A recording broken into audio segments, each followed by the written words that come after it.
Welcome. उम्मीद है कि आप सब खैरियत से होंगे। आज का हमारा लेक्चर नंबर 3 है, जिसमें हम देखेंगे कि इम्पोर्टेंस ऑफ वाटर क्या है हमारी ज़िंदगी में, बायोलॉजी में। ये सबसे पहले तो कि मोस्ट अबंडेंट कंपोनेंट है हमारे लिविंग सेल का। क्यों? सबसे पहले हमने लेक्चर में जो पढ़ा था, सबसे पहला लेक्चर, उसमें मैंने आपको यही बात बताई थी। एक टेबल लिखवाया था, उसमें मैंने केमिकल कंपोजिशन लिखवाई थी सब कंपोनेंट्स की, सब मॉलिक्यूल की। तो वाटर जो मॉलिक्यूल था उसकी बैक्टीरियल सेल और मैमेलियन सेल में जो कंपोजिशन थी वो 70% थी दोनों में। हमने एक एवरेज एस्टीमेट लिया था, ठीक है। तो यहाँ पर भी एक एवरेज ही बताया हुआ है कि 70 से 90% तक ही किसी भी सेल में मौजूद होता है। जो स्टार फिश होती है उसमें 99% वाटर होता है, तभी वो इतना मतलब ट्रांसपेरेंट होती है। जो सबसे कम वाटर होता है वो 20% होता है, और वो कहाँ पर मौजूद होता है? 20% वाटर सबसे कम मिकदार है ये, जो कि वाटर की है, और ये कहाँ पर प्रेजेंट होता है? इन सीड्स, ठीक है। बीज जो होते हैं उनमें ये 20% मौजूद होता है, और हमारे लिविंग सेल में 70 से 90% तक होता है। तो अब इसका जो मॉलिक्यूलर फार्मूला है वो तो बच्चा जानते हैं कि क्या होता है? H2O इसका मॉलिक्यूलर फार्मूला है। इसका मतलब है कि एक ऑक्सीजन एटम है और उसके साथ 2 हाइड्रोजन जो है कोवलेंट बॉन्ड बना रहे हैं। ये एक बैंड शेप होती है, यहाँ हम इसे वी शेप भी कहते हैं, ठीक है। बैंड या वी शेप में होता है ये। हाइड्रोजन पे पार्शियल पॉजिटिव चार्ज होते हैं, ठीक है, और ऑक्सीजन पे पार्शियल नेगेटिव चार्ज होता है। वाटर एक पोलर मॉलिक्यूल है। पोलर मॉलिक्यूल का मतलब है कि इस पे पार्शियल पॉजिटिव चार्जेस है और ऑक्सीजन पे पार्शियल नेगेटिव चार्जेस है। अभी पार्शियल पॉजिटिव और पार्शियल नेगेटिव चार्जेस इसके इलेक्ट्रोनेगेटिविटी डिफरेंस की वजह से जो हाइड्रोजन और ऑक्सीजन एटम्स के दरमियान पाया जा रहा है। ये जो सेपरेशन है इलेक्ट्रिकल चार्जेस की, इसे हम क्या नाम देते हैं? डायपोल कहते हैं। ये अपनी पोलैरिटी की वजह से ही,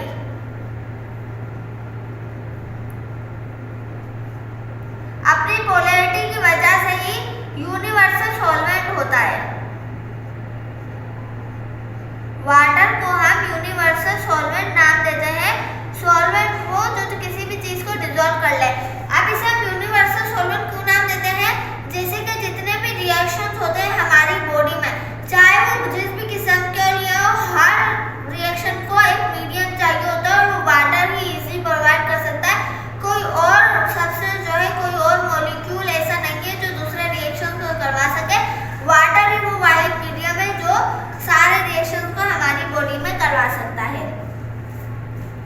अब हमारे पास जो कुछ इंपॉर्टेंट प्रॉपर्टीज होती हैं, जैसे कि पहली तो मैंने आपको बता दी है हाई पोलैरिटी।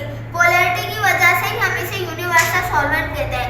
ये यहाँ से क्या शुरू हो गई है? इसकी वाटर की प्रॉपर्टी कि वाटर में ऐसी क्या खास बात है, इसकी इंपॉर्टेंस क्या है, यही तो हम पढ़ने लगेंगे। तो इंट्रोडक्शन था, अभी इसकी इंपॉर्टेंस या प्रॉपर्टीज पढ़ रहे हैं।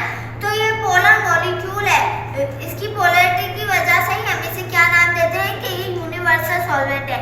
इसके बाद है कि ये हमारे पास हाइड्रोजन बॉन्ड बनाता है। हाइड्रोजन बॉन्ड क्या होता है? जैसे कि ये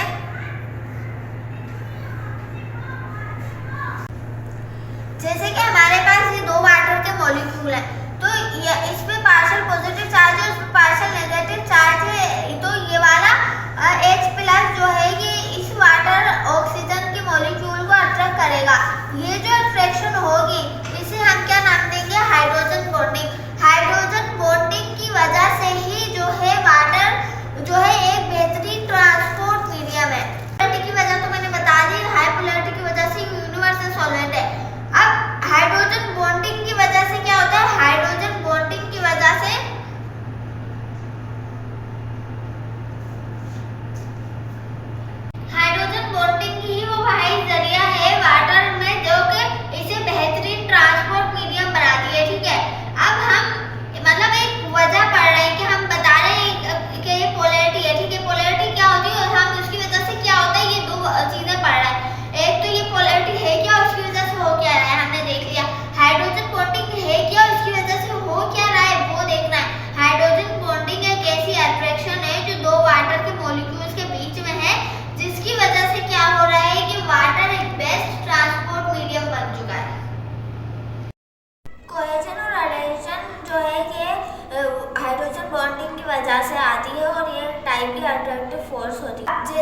जानते हैं प्लांट जो है एक पूरा पौधा वो रूट से वाटर लेता है और लीव्स तक पहुंचाता है। तो ये वाटर की मूवमेंट वो जो रूट सॉइल से एब्जॉर्ब कर रही है और वो लीव्स तक पहुंच रहा है, ये किन फोर्सेस की वजह से होता है? ये कोहेजन और एडहेजन की वजह से ही होता है। आप सब जानते होंगे कि कोहेजन क्या होती है। कोहेजन जो सिमिलर मॉलिक्यूल्स के बीच में अट्रैक्शन हो उसे हम कोहेजन कहते हैं, और एडहेजन जो है जो डिफरेंट मॉलिक्यूल्स के बीच में हो उसे हम एडहेजन कहते हैं। जैसे कि हमारे पास ये फॉर सपोज एक स्टेम है, ये एक स्टेम है प्लांट की और इसने जो है वाटर मॉलिक्यूल को एब्जॉर्ब किया है रूट से, ठीक है, ये वाटर मॉलिक्यूल्स है।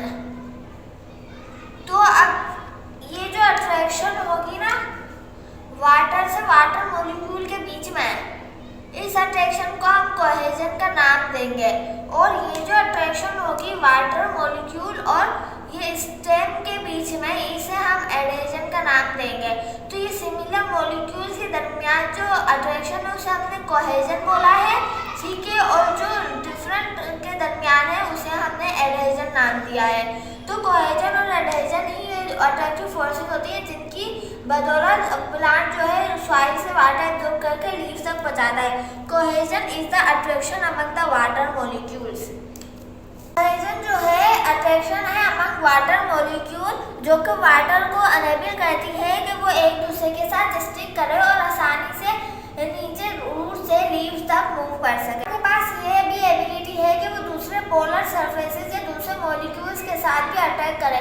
तो इस टाइप के अट्रैक्शन को हम नाम देंगे एडहेजन। क्यों? क्योंकि ये डिफरेंट मॉलिक्यूल्स के दरमियान होती है। सिंपल सा फॉर्म है, याद रखने की सिंपल सा मेथड है कि कोहेजन सिमिलर मॉलिक्यूल्स के दरमियान होगी और एडहेजन डिफरेंट मॉलिक्यूल्स के दरमियान होगी। तो वाटर से वाटर के दरमियान जो फोर्स होगी वो कोहेजन होगी, और एडहेजन जो है वाटर और स्टेम के दरमियान जो होगी ना, इस स्टेम के पार्ट के दरमियान जो अट्रैक्शन बनेगी उसे हम एडहेजन नाम देंगे। यही प्रॉपर्टी होती है वाटर की जो कि प्लांट वगैरह में भी वाटर जो है सॉइल से लीव में मूव करता है, और हमारी जो लिविंग बॉडीज हैं उनमें भी आसानी से जो है सर्कुलेट कर पाता है इसी दो प्रॉपर्टीज की वजह से। हमारे पास चौथी प्रॉपर्टी है हाई स्पेसिफिक हीट कैपेसिटी। हमारे पास चौथी प्रॉपर्टी है हाई स्पेसिफिक हीट कैपेसिटी। सबसे पहले तो हीट कैपेसिटी क्या होती है, इसके बाद हम बात करेंगे स्पेसिफिक हीट कैपेसिटी की तरफ, उसके बाद हम आएंगे high specific heat capacity of water. सबसे पहले heat capacity, amount of heat required for minimum increase in temperature. कम से कम जो है किसी भी बॉडी का, कोई सी भी बॉडी, उसका टेम्परेचर इंक्रीज करने के लिए जो कम से कम हीट चाहिए ना, उस हीट को, वो जो कम से कम हीट है जो कि टेम्परेचर को इंक्रीज कर सके किसी भी बॉडी का, उसे हम हीट कैपेसिटी नाम देते हैं। ये इसकी डेफिनेशन है, amount of heat required for minimum increase in temperature. जैसे कि वाटर ही है, वाटर के लिए एक मिनिमम जो उसका इंक्रीज है ना टेम्परेचर का, चाहे वो 1 डिग्री क्यों ना हो, उसके लिए जितनी हीट चाहिए होगी ना उसे हम नाम देंगे हीट कैपेसिटी। अब आते हैं हम specific heat capacity of water की तरफ। Specific heat capacity of water, number of calories required to raise the temperature of 1 gram of H2O up to 1 degree Celsius. अब हीट कैपेसिटी के बारे में हमने बात की। स्पेसिफिक का वर्ड जब भी आ जाए तो उसमें मतलब है अमाउंट को स्पेसिफिक कर देंगे, ठीक है। स्पेसिफिक हीट कैपेसिटी में अमाउंट को स्पेसिफिक कर दिया। जैसे कि वाटर का अगर हम हीट कैपेसिटी को डिफाइन करें कि वाटर की स्पेसिफिक हीट कैपेसिटी क्या है, तो 1 ग्राम वाटर है, ठीक है, उसे हम उसका टेम्परेचर 8 डिग्री बनाने के लिए जितनी हमें हीट चाहिए होगी ना, उसे हम बोलेंगे specific heat capacity. Number of calories, जितनी हमें कैलोरीज चाहिए, रिक्वायर्ड है क्या करने के लिए, टेम्परेचर को रेज करने के लिए, कितना, 1 डिग्री सेल्सियस। अब किस 1 डिग्री सेल्सियस 1 ग्राम वाटर का, यह है स्पेसिफिक अमाउंट है। हमने स्पेसिफिक कर दिया अमाउंट वाटर की कि इतने ग्राम वाटर का इतने डिग्री सेल्सियस हमने टेम्परेचर रेज करने के लिए हमें जो हीट चाहिए हम उसे नाम देंगे specific heat capacity of water. सबसे ज़्यादा स्पेसिफिक हीट कैपेसिटी वाटर की ही होती है। क्यों? क्योंकि वाटर में हाइड्रोजन बॉन्डिंग प्रेजेंट होती है। अब सबसे ज़्यादा वाटर की स्पेसिफिक हीट कैपेसिटी, और वो कितनी है, वाटर के पास हाई स्पेसिफिक हीट कैपेसिटी होती है 4200। अब ये इसकी इतनी हाई स्पेसिफिक हीट कैपेसिटी क्यों है? क्योंकि इसमें हाइड्रोजन बॉन्डिंग प्रेजेंट होती है। हमने पढ़ा था इसकी एक प्रॉपर्टी हाइड्रोजन बॉन्डिंग, ठीक है, अट्रैक्शन होती है। बॉन्डिंग की वजह से इसकी हाई स्पेसिफिक हीट कैपेसिटी होती है। जब हम इसे हीट करते हैं वाटर को, तो ज़्यादा जो हीट होती है ना, वो उसकी हाइड्रोजन बॉन्डिंग को ही तोड़ने में लग जाती है, जिसकी वजह से क्या होता है कि बहुत ज़्यादा लार्ज अमाउंट ऑफ हीट भी जो है ना, सिर्फ बहुत ही कम बॉडी का टेम्परेचर इंक्रीज करती है। जब हम वाटर को बॉयल करने रखेंगे तो उसको बहुत ज़्यादा हीट चाहिए, ठीक है, बहुत ज़्यादा हीट चाहिए। क्यों? क्योंकि उसकी ज़्यादा हीट किस में लग रही है? इतना ज़्यादा टेम्परेचर नहीं बढ़ाने में लग रही, बल्कि पहले वो हीट जो हम देंगे वो हाइड्रोजन बॉन्डिंग को तोड़ेगी वाटर की। उसके बाद जब सारी हाइड्रोजन बॉन्डिंग टूट जाएगी, उसके बाद वो वाटर का टेम्परेचर इंक्रीज करेगी। तभी तो हमें 1 ग्राम जो है वाटर का टेम्परेचर बढ़ाने के लिए 1 डिग्री तक हमें इतनी हीट चाहिए होगी। तो इसी वजह से क्या होता है कि हम बहुत ज़्यादा हीट देंगे, इसके बावजूद सिर्फ वाटर का कुछ ही टेम्परेचर इंक्रीज होगा, जिसकी वजह से यही प्रॉपर्टी होती है वाटर की, जो कि वर्क करती है एज अ टेम्परेचर स्टेबलाइजर और regulator for organism in hot environment. हमारी बॉडी का टेम्परेचर मेंटेन रहता है बहुत ज़्यादा गर्मी में भी। तो हाई स्पेसिफिक हीट कैपेसिटी की वजह क्या है? लिविंग ऑर्गेनिज्म में ये as a temperature stabiliser work करती है। तो हमने देखा कि फोर्थ प्रॉपर्टी में हाई स्पेसिफिक हीट कैपेसिटी क्या होती है। सबसे पहले हीट कैपेसिटी देखा, फिर स्पेसिफिक हीट कैपेसिटी देखा, कितनी होती है वाटर की स्पेसिफिक हीट कैपेसिटी। उसके बाद हमने इतनी ज़्यादा वजह हाई स्पेसिफिक हीट कैपेसिटी होने की वजह पड़ी हमने हाइड्रोजन बॉन्डिंग की वजह से, और फिर ये हमारी बॉडी में आकर करती क्या है? टेम्परेचर स्टेबलाइज करती है। ये पूरा हमने एक प्रॉपर्टी को इतनी डिटेल में पढ़ा, उम्मीद है कि आपको समझ आएगा। इसके बाद हम अपनी नेक्स्ट प्रॉपर्टी की तरफ बढ़ते हैं, हाई हीट ऑफ वेपराइजेशन। हमारे पास फिफ्थ प्रॉपर्टी है हाई हीट ऑफ वेपराइजेशन। सबसे पहले हम देखते हैं हीट ऑफ वेपराइजेशन क्या होती है। हीट ऑफ वेपराइजेशन, जैसे कि हमने स्पेसिफिक हीट कैपेसिटी बढ़ी, तो हीट ऑफ वेपराइजेशन भी एक तरह की अमाउंट ऑफ हीट है जो कि हमें चाहिए मास है, ठीक है, लिक्विड का। उसे हमने कन्वर्ट करना है किसमें? लिक्विड को गैसियस फॉर्म में कन्वर्ट करने के लिए जो हमें हीट चाहिए उसे हम नाम देंगे हीट ऑफ वेपराइजेशन।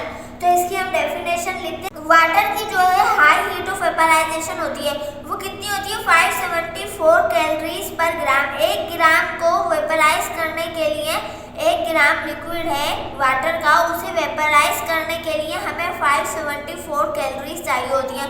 तो वाटर की हाई हीट ऑफ वेपराइजेशन होती है। H2O is high heat of vaporisation कितनी होती है? 1 ग्राम के लिए उसे चाहिए 574 कैलोरीज। अब वाटर की इतनी ज़्यादा हमने देखा था हाई हीट कैपेसिटी में कि वो क्यों हाई होती है, ठीक है। अब इसी तरह से हाई हीट ऑफ वेपराइजेशन को देखते हैं कि वाटर की इतनी ज़्यादा क्यों होती है। अब जब 1 ग्राम के लिए हमें इतनी ज़्यादा हीट चाहिए उसे वेपराइज करने के लिए, फॉर सपोज गर्मियाँ होती है, ठीक है, हमें बहुत ज़्यादा गर्मी लगती है, तो हमारे अंदर से अगर हमें जब स्वेटिंग होती है तो हमारे अंदर मतलब जब गर्मी होती है तो हमें हीट मिलती है, ठीक है। उससे जो है कुछ 1 ग्राम वाटर ही एवापोरेट होता है स्वेटिंग के जरिए, लेकिन जो वो 1 ग्राम वाटर होता है वो बहुत ज़्यादा अमाउंट में हमारी बॉडी से हीट रिलीज करवा देता है। यही वजह है कि वाटर की हाई हीट ऑफ वेपराइजेशन होती है, ताकि हम गर्मियों में सुकून से रह सकें। जो एनिमल है वो आसानी से अपनी बॉडी से एक्सेस हीट को एनवायरनमेंट में रिलीज कर सके। इसीलिए वाटर की हाई हीट ऑफ वेपराइजेशन होती है कि कम ही लॉस हो वाटर का, लेकिन ज़्यादा अमाउंट ऑफ हीट जो है एक्सेस में लॉस हो जाए। हम 6th प्रॉपर्टी की तरफ बढ़ते हैं, हाइड्रोफोबिक एक्सक्लूजन।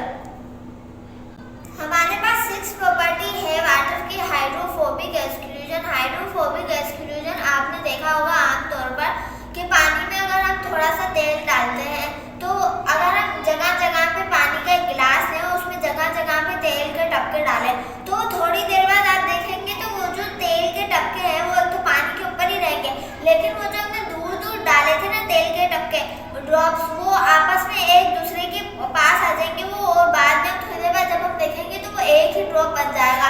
इस चीज को हम कहते हैं हाइड्रोफोबिक एक्सक्लूजन, जिसकी डेफिनेशन कुछ ऐसे है कि reduction of the contact area between H2O and hydrophobic substance which are placed in water. जब हम वाटर को और हाइड्रोफोबिक सब्सटेंस को, ठीक है, वाटर में कोई भी हम हाइड्रोफोबिक सब्सटेंस डालें तो वो अपना एरिया जो है ना रिड्यूस कर ले, इस चीज को हम नाम देते हैं हाइड्रोफोबिक एक्सक्लूजन। अब ये क्या करती है, बहुत बड़ा रोल प्ले करती है हमारी बॉडी में। ये क्या करती है, ये मेंटेन करती है इंटेग्रिटी ऑफ लिपिड बायलियर मेम्ब्रेन। जो हमारी लिपिड की मेम्ब्रेन होती है उसकी इंटेग्रिटी को मेंटेन करके रखती है, उसे एक जगह करके रखती है, ठीक है। वो भी क्या है, हाइड्रोफोबिक है। उसके सेल है, सेल की मेम्ब्रेन जो है बनी हुई है, ये सेल है, इसकी मेम्ब्रेन ये जो बनी हुई है ये लिपिड की ही बनी हुई है, तो इसके आसपास पानी है। तो जब हम समझे कि ये पूरा आसपास पानी है और इसमें हमने एक ड्रॉप पानी का तेल का डाला है, तो ये आपस में खुद को ऐसे सिमेटे रखेगा, अपना एरिया रिड्यूस करता रहेगा। यही प्रॉपर्टी होती है, इसी प्रॉपर्टी को हम नाम देते हैं हाइड्रोफोबिक एक्सक्लूजन, जो कि लिपिड बायलियर की लिपिड मेम्ब्रेन की इंटेग्रिटी को मेंटेन करने में हेल्प करती है। अब हमारे पास सेकंड प्रॉपर्टी है lower density of water. Density हम जानते हैं कि मास ओवर वॉल्यूम होती है। जितना ज़्यादा मास होता है किसी भी चीज़ का, उतना ज़्यादा वो चीज़ क्या होती है, डेंसर होती है। हम देखते हैं आमतौर पर कि जब हम एक पानी का गिलास लें, उसमें बर्फ़ डालें तो बर्फ़ जो है वाटर पे तैरती है। क्यों? क्योंकि जो बर्फ़ है वो कम डेंसर होती है वाटर से। Water is more denser then ice. ये अब आइस की डेंसिटी क्यों कम होती है पानी से? इसलिए क्योंकि आइस जो है उसमें बहुत ज़्यादा जो है गैप होते हैं, जिन्हें हम वॉइड्स नाम देते हैं। कुछ ऐसा स्ट्रक्चर होता है।